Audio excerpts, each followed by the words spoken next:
ये है circulatory system physiology. इसमें पढ़ेंगे heart, functions of heart. Heart के क्या काम है। हार्ट मेनली ब्लड को सर्कुलेट करता है पूरी बॉडी में। The heart pump oxygen rich blood from the lungs to rest of the body so cell can produce energy. देखो, हार्ट ऑक्सीजन को लेके जाता है लंग्स से, पूरी बॉडी में सर्कुलेट करता है, फिर वहाँ से CO2 लेके आता है और फिर एक्सचेंज करता है लंग्स के साथ। तो ऑक्सीजन को पंप करने का, ऑक्सीजन रिच ब्लड का मतलब ये है कि उसमें ऑक्सीजन ज़्यादा है, CO2 कम है। तो ऑक्सीजन रिच ब्लड कहाँ से आएगा? लंग्स से आएगा। तो लंग्स से वो पूरी बॉडी में ट्रांसपोर्ट करने का काम हार्ट करता है। और पूरी बॉडी से heart pump oxygen poor blood. Oxygen poor blood मतलब CO2 ज़्यादा है, पूरी हर बॉडी के हर पार्ट से, हर सेल से जो CO2 वाला ब्लड है, मतलब जिसमें CO2 ज़्यादा ऑक्सीजन कम है, उसे लेके आता है back to the lungs and remove carbon dioxide and refresh it with oxygen. मतलब बॉडी में ऑक्सीजन को सेल तक पहुंचाना और जो सेल्स से CO2 प्रोड्यूस हुआ है उसे बाहर निकालना। तो ये सारा काम ब्लड की हेल्प से होता है, क्योंकि ब्लड ही है, ब्लड में RBC है, RBC में हीमोग्लोबिन है जो ऑक्सीजन और CO2 को एक्सचेंज करने में रोल प्ले करता है। हार्ट मेंटेन करता है ब्लड प्रेशर। देखो, ब्लड प्रेशर मेंटेन, जितना कार्डियक आउटपुट होगा, जितने अच्छे से हार्ट काम करेगा, उतना ही ब्लड प्रेशर होगा। Heart help in transporting nutrient, hormone, electrolyte and other essential substance. ये सारी चीज़ ट्रांसपोर्ट होगी ब्लड के थ्रू, और ब्लड जो है वो हार्ट के थ्रू पंप होगा, जिससे कि पूरी बॉडी में वो सर्कुलेट होगा। 1 मिनट में 72 टाइम्स जो पूरा ब्लड है ना बॉडी में घूम जाता है, तो हर एक सेल तक चीज़ें पहुंच जाती हैं। तो ट्रांसपोर्ट करने का काम तो ब्लड करता है, बट करवाता हार्ट है। It helps in carrying metabolic waste, जैसे CO2 है, यूरिया है, to organ such as the lungs, kidney for elimination. जो भी वेस्ट है, जैसे कि किडनी में फिल्टर होता है ब्लड, तो जो भी हार्मफुल सब्सटेंस है वो यूरिन के फॉर्म में बाहर निकाल दिए जाते हैं। तो यूरिन कहीं और से नहीं आता, ब्लड को ही फिल्टर करके यूरिन बनता है। तो हार्मफुल जो चीज़ें हैं वो उस ब्लड हर जगह से इकट्ठा करता है और किडनी में फिल्टर कर देता है उसे। Heart help in regulating body temperature through blood circulation. तो बॉडी का टेम्परेचर मेंटेन करने का काम भी हार्ट की हेल्प से होता है।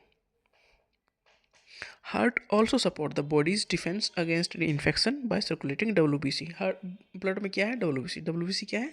ये बॉडी के सोल्जर है, तो मतलब बॉडी के डिफेंस मैकेनिज्म को मेंटेन करने का काम करते हैं WBC।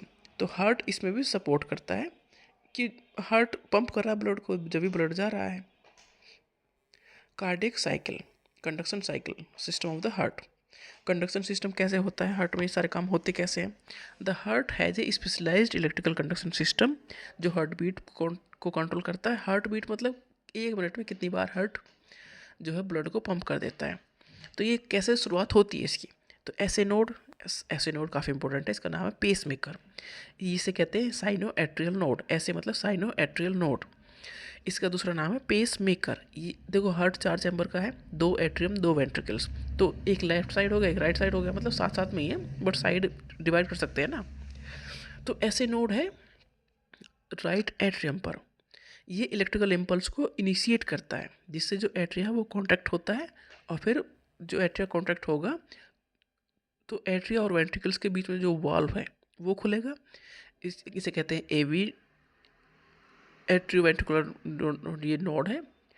ये जो AV बीच में जो नोड है, बीच में जो वॉल्व है वो खुलेगा और वेंट्रिकल्स में ब्लड फिल हो जाएगा। तो इम्पल्स कहाँ इनिशिएट हुई? ऐसे नोड से। फिर ये इम्पल्स कहाँ ट्रांसपोर्ट हुई? AV नोड तक।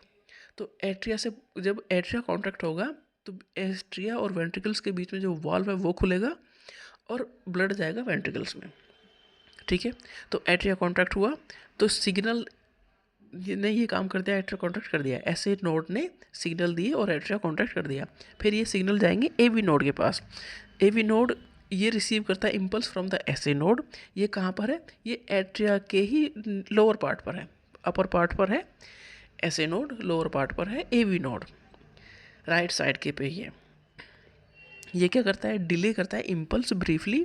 ये अलाउ करता है ventricles to fill before contraction.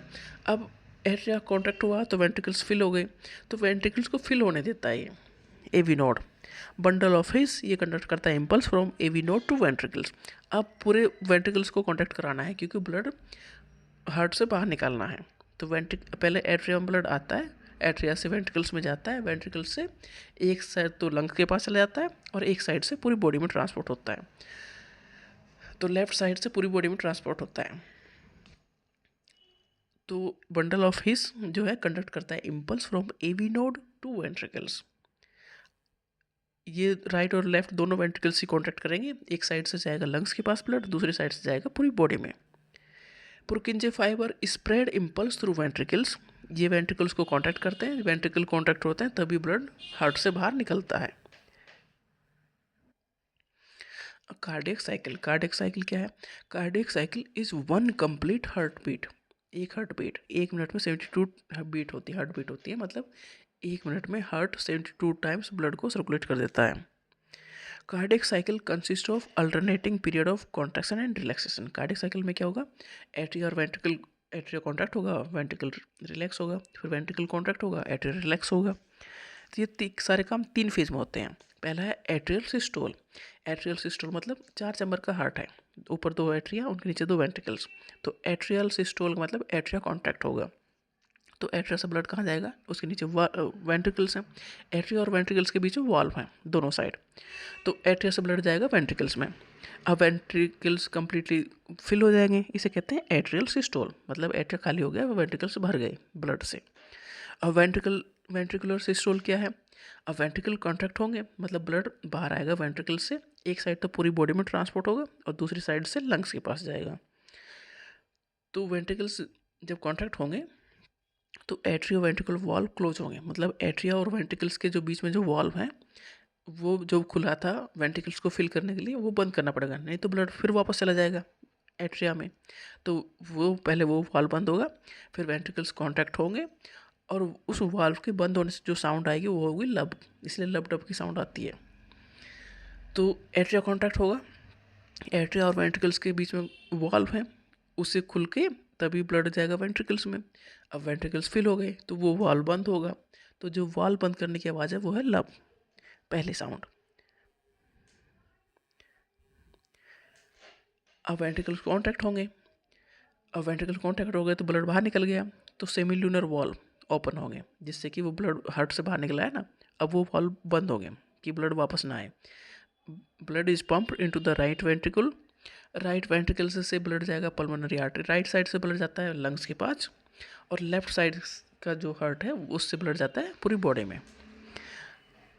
अब बोथ एट्रिया और वेंट्रिकल रिलैक्स हो गए, कंप्लीट डायस्टोल, एवी वॉल्व ओपन हो गए, एट्रिया और वेंट्रिकल्स के बीच में जो वॉल्व है वो ओपन हो गए, सेमिल्यूनर वॉल्व क्लोज हो गई, मतलब जो वेंट्रिकल से ब्लड बाहर निकल रहा था वो वॉल्व खुले थे वो बंद हो गए, क्योंकि वेंट्रिकल्स कॉन्ट्रैक्ट हो गए, ब्लड चला गया लंग्स के पास एक साइड से, राइट साइड से लंग्स के पास और लेफ्ट वेंट्रिकल से पूरी बॉडी में।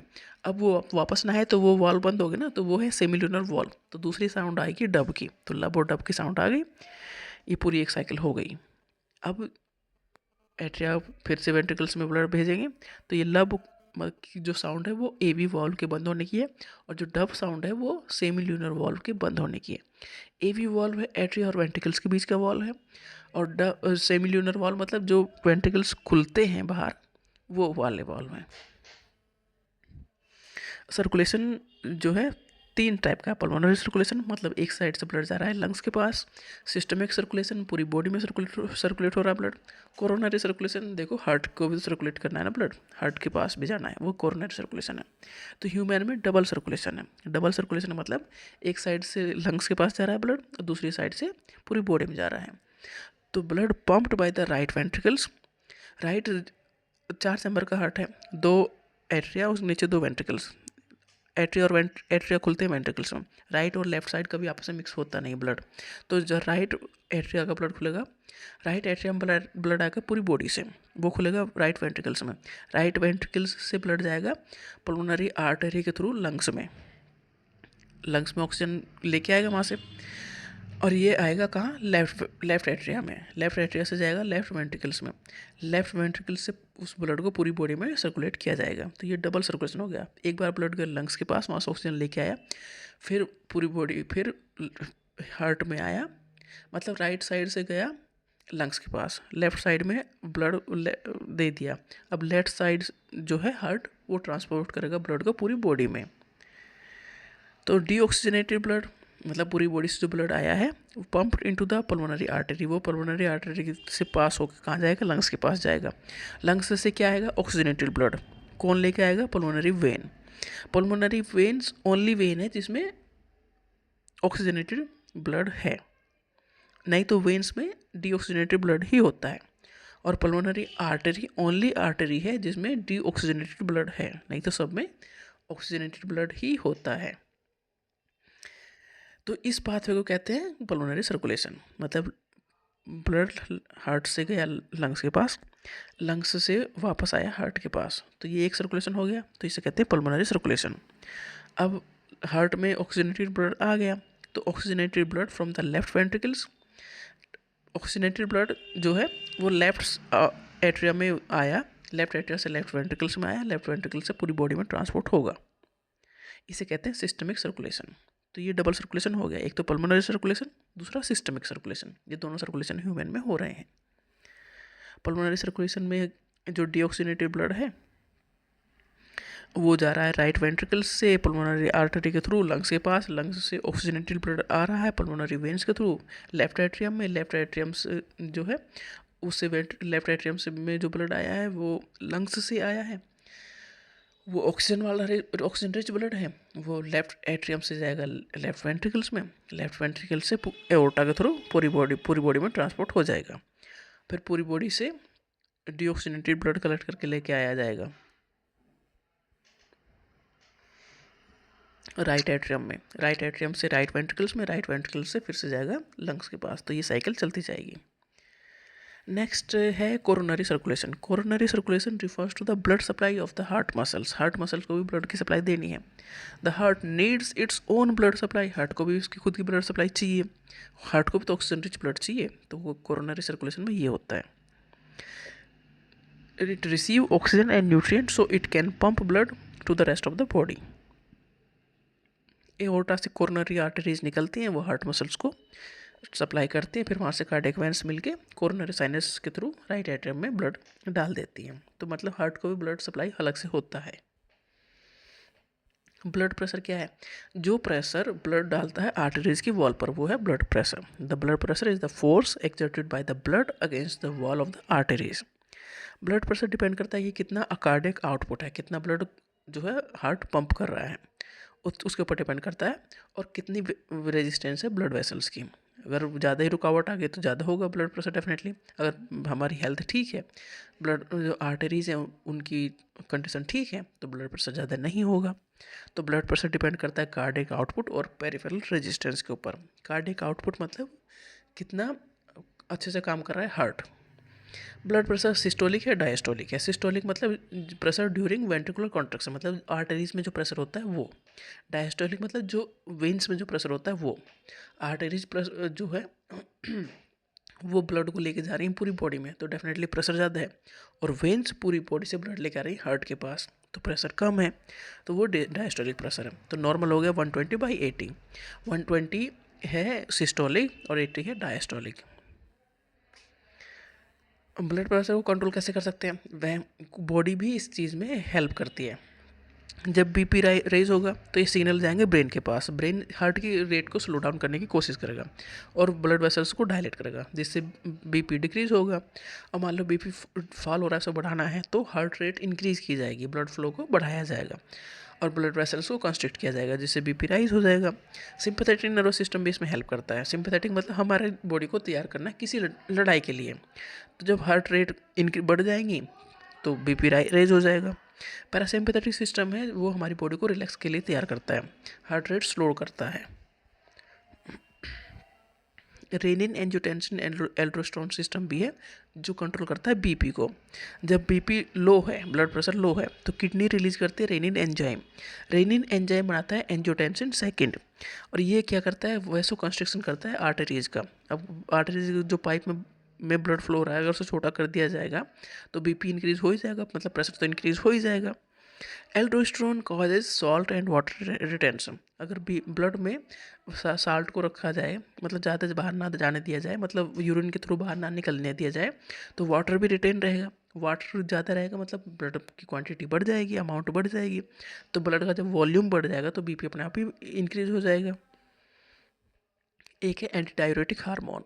वो कहता है कि यूरिन में एक्सेस वाटर बाहर नहीं जाना चाहिए। अगर बॉडी को ज़रूरत है वाटर की तो वो एक्स्ट्रा वाटर यूरिन के थ्रू बाहर नहीं जाने देता, जिससे कि ब्लड का वॉल्यूम बढ़ता है और बीपी भी इंक्रीज होता है।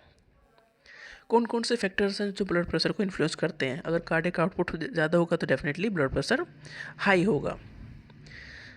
अगर ब्लड वेसल्स नैरो होंगी तो बीपी हाई होगा। ब्लड वॉल्यूम ज़्यादा होगा तो बीपी हाई होगा। एजिंग कंडीशंस में भी बीपी हाई होगा। एक्सेस फैट ले रहे हैं या अनहेल्दी डाइट ले रहे हैं तो भी बीपी हाई होगा, क्योंकि आर्टरीज की कंडीशन ख़राब होगी उसमें। ओवरवेट है तो हार्ट को ज़्यादा काम करना पड़ेगा तो बीपी हाई होगा।